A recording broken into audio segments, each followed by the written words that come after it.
Hey guys, this video is going to be about racism. It's gone a long time on through our history, so it has to be talked about. People still feel a certain way, they rise and they come together. And, racism has always been something that we should always talk about, so it has to be talked about. We shouldn't hide about it, I'm going to be honest. I think that everyone has a little bit of racism or prejudiceness, towards them, or stereotypes, and I think that's normal.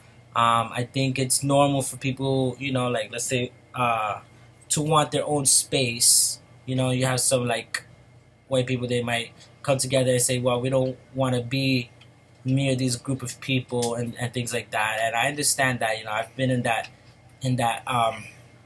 set of mind at one point where it's just like, okay, I want, Latinos to be here, black people to be there, white people to be here. That's cool. Like, that's the way it should be.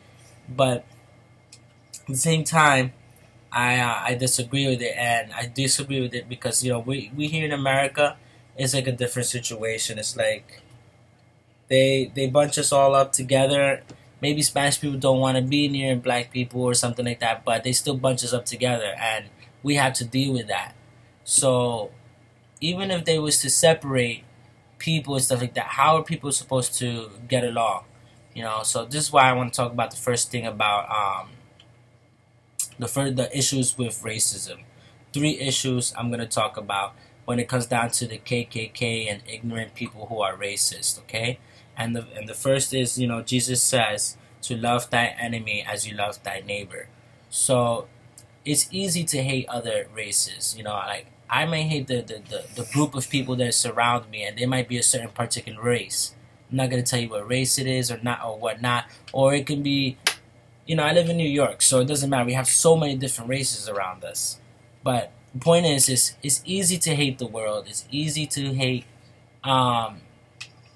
the people around you. You may hate people sometimes, and you might even hate yourself sometimes. You might say, God damn, I hate my life. Like, you may not hate yourself, but you just hate your life. So it's really easy to hate, but you have to, you might sometimes hate your brother or sister or whatever, anybody around you.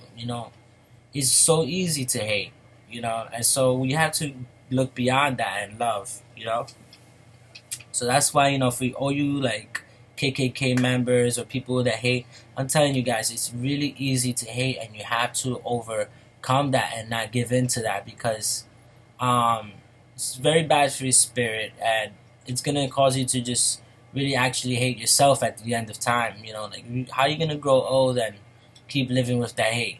Not only that, but you pass it on to your children, and that's bad for them too. A lot of people, I think, that are like KKK members or people who are like going on with this ignorant mentality, I think it's just been passed on to them from their past generations, because I don't see what's the reason to actually hate other races and stuff like that. Like, why do you hate black people? You're growing up in a white neighborhood or something like that, and what's the reason for it? You've just been programmed to hate them. Maybe you might say, oh, okay, they're very violent or something here in America, but what about like Africans? What about, like Spanish people? Like, why are you like nitpicking at things to hate? You're programmed to think like this, and so then you're gonna look for reasons to hate. That's just so easy to do that, and you need to just overcome that. So that touches on the subject with what Jesus says. If you're a Christian, you know that you're supposed to love thy enemy as you love thy neighbor. So if you're a Christian and you're a KKK member, you've got the whole wrong idea.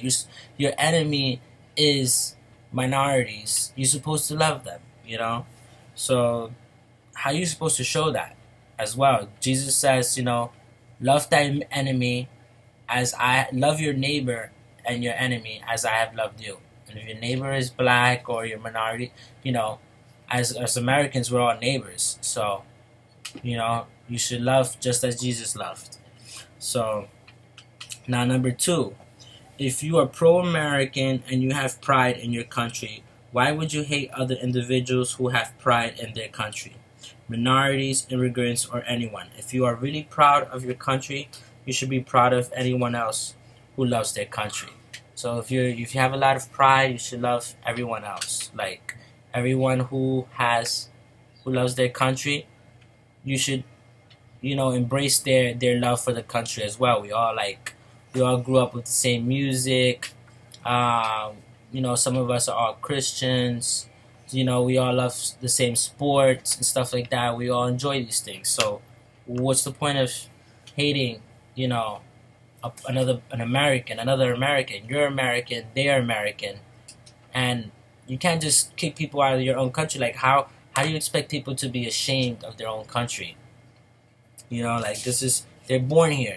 It's too late to be racist to people that already are born here in this country as Americans. Even immigrants, they may come here and they love being here. Why would you hate them if they love this country just as much as you do? You're telling them that they should be ashamed of where they came from. Even if they're immigrants, they may have children here. They raising their children here. They love this country. Why would you want them to hate? To hate this country, or to be ashamed of it and go back to where they came from and send their kids away to a country that they never even knew. They learn to love this country.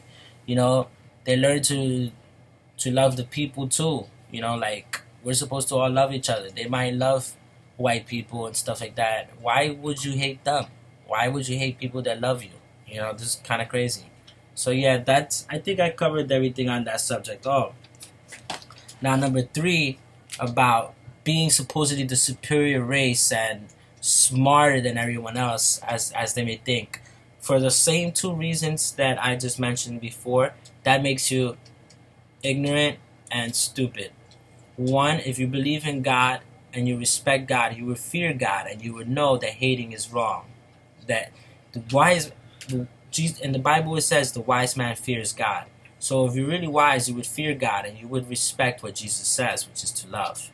That's one reason why you are not the superior race, because that is not wise. Even if you're an atheist, that's not wise. But as an atheist, you don't give a shit about what the Bible says. But there's talk about what an atheist is, and according to a lot of Christians, a person who is an atheist is a fool, and they say very foolish things. And you can look at a bunch of quotes about how they act and find them to be fools. Quotes about being foolish and stuff like that. So it's very foolish. So dealing with atheists, I can't even deal with that right now. If you're being about hate and you're ignoring the Bible and stuff like that, then go on with it. Your ass will go to hell. So anyways, doesn't matter. Now, another thing is, if you're smart and you love your country, you would also respect the people no matter what race, who also love this country and work hard. You would also basically, if you are a smart person, you would respect and you love this country, you would also respect other people who love this country. That's it. That's a smart thing to do. Other people, other minorities, they work hard, and they love this country. If you are a smart person, you would respect them because you also respect this country and you love this country. Now, you may say, no, that's not what makes me smart, blah, blah, blah, blah, blah. The point is your ignorance cannot be so great that you would just ignore what I'm saying here and say it doesn't matter, these other individuals in this country. That's the point. So yeah, anyways, I'm done with that video. My part 2 is going to be about how racism stops us from growing and stuff like that. So talk to you guys later. Thank you for watching.